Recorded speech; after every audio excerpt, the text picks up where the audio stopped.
Hello lovely people, સ્વાગત છે તમારું મારા મિની વ્લોગમાં.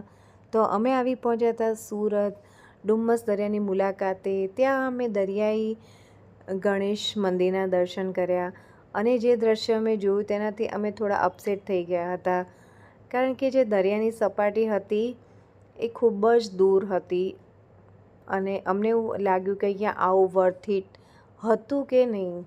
પણ ત્યારબાદ જે થયું કે 2 કલાકમાં જ દરિયાની જે સપાટી હતી એ નજીક આવીને તમે જોઈ શકો છો કે કેવો દરિયાનો નજારો દેખવા મળી રહ્યો છે. અમે સનસેટ પણ ખૂબ જ એન્જોય કર્યું અને તમે પહેલાંનું દ્રશ્ય અને હવેનું દ્રશ્ય જોશો તો તમને ડિફરન્સ ખબર પડશે. પછી અમે આવી ગયા હતા ડુમ્મસ સી ફેસે. ત્યાં પણ અમે ખૂબ જ એન્જોય કર્યું, સારો એવો ક્વોલિટી ટાઈમ સ્પેન્ડ કર્યો.